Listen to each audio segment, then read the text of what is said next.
Ladies and gentlemen, why was Muturi's son abducted?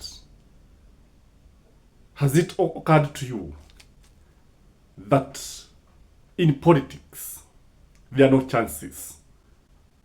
That in politics there are no accidents? If you remember very well, when J.B. Muturi went to Ebu to read the condolence message of William Samuel Ruto, the monarchs had no problem with the CS, but they had a lot of problem with the owner of the speech, that is the president himself. What can you conclude here, ladies and gentlemen? So why was he arrested? That is the issue I want us to discuss here. According to me, the reason why he was arrested was because of Rigathi Gachagua.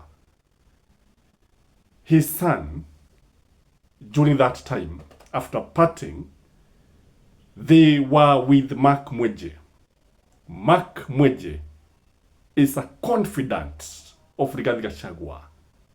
Mark Mweje is a close ally of Rigathi Gachagua.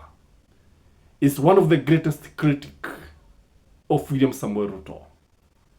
So normally, this one creates a picture of a situation whereby the two sons must have been criticizing William Samuel Ruto, and the son must be supporting Rigathi Gachagua. This is something that cannot go down well with William Samuel Ruto, considering that Joe Muturi was his former AG, and also the CS public service. Number two, in my view, there was a time that his son was spotted giving bottled water around GPO, and he was in a Prado, and around Huduma Center, he was seen giving people water. And this one is, according to me, a clear indication that he supports the revolution that was taking place in this country. And if you read Joe Muturi's report, the one he reported, the one he wrote in the police station, you realize that other sons of who is who also participated in the demonstration. So if you listen to William Samuel Ruto, the way he responded when he was told that Muturi's son was arrested or abducted in this case, William Samuel Ruto asked, why would someone arrest somebody for participating in Gen Z demonstration? This means Muturi Jr. was in the demonstrations, and that is why he was arrested.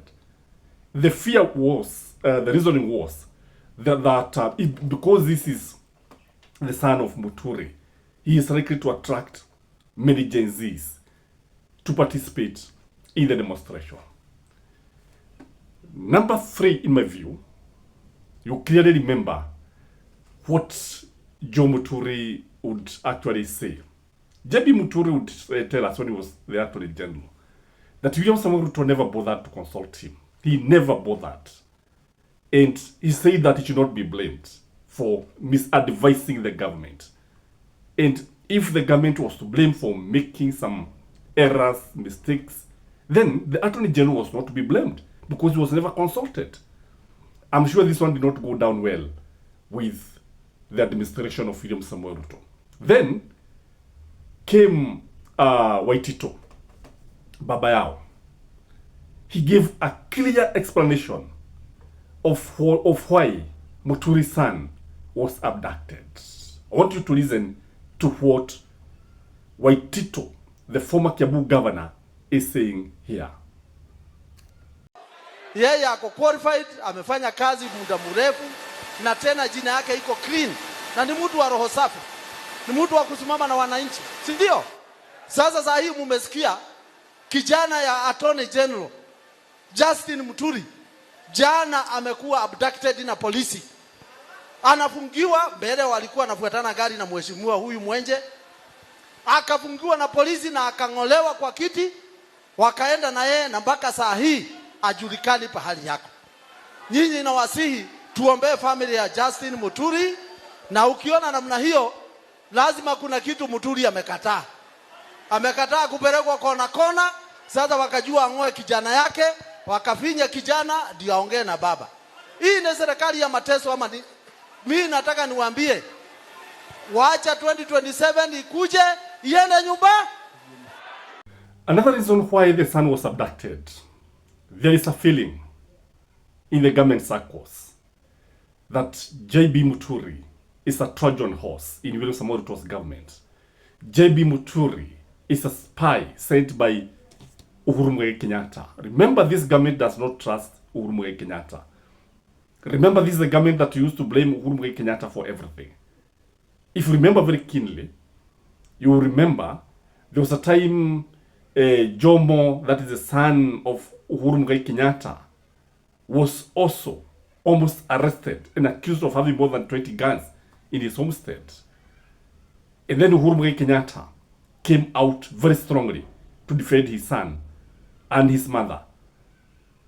In that video, there was tension. There's a feeling, you know, JB Muturi is a long time a friend of Uhuru Muigai Kenyatta since the time he was a magistrate. And he continued. In fact, it is Uhuru Muigai Kenyatta who ensured that he was the Speaker of the National Assembly.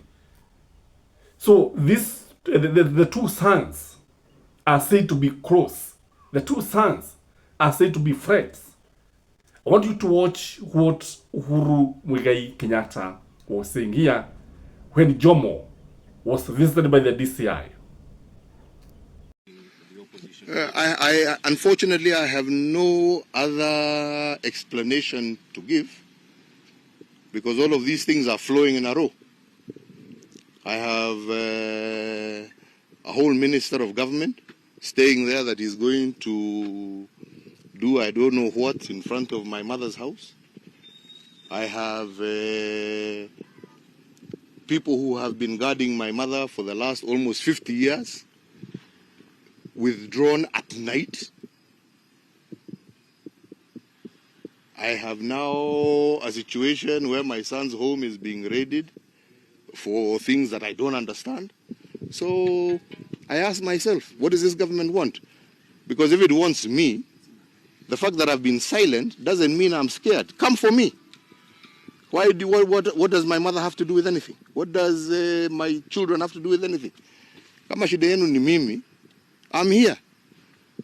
Right? Yeah? They know where I am 24/7. Right? Why all this? Intimidate a 90-year-old woman. Intimidate children. Right? In all this, the president comes out as the villain. In all this, the buck stops with William Samoei Ruto. I want you to notice a number of things that happened here. When JB Muturi called Kidiki, Kidiki received the call, responded, and also called back to say that, according to him, the information he had obtained is that the son of Muturi was not in the hands of the government. I am sure the DP who was former, then who was the interior CS, was misled. Could not be given the correct information. Number two, the IG also picked the phone, but according to him, it was an issue of carjacking. So if you look at him, he was trying to divert the lead. He was trying to give what I would call false information. But look at the way the Director General of NIS, he did not pick the call. He did not call back. The president also was called. He did not call back. He did not read the message. And according to JB Muturi, William Samoei Ruto's phone had crashed. So when you look at these two, you see a connection between Nordin Haji and William Samoei Ruto. And when William Samoei Ruto called, immediately the son was released. So why was he arrested? Why did he have to go all this, ladies and gentlemen? What do you think? Maybe you can write your comment in the comment section, and have a blessed day.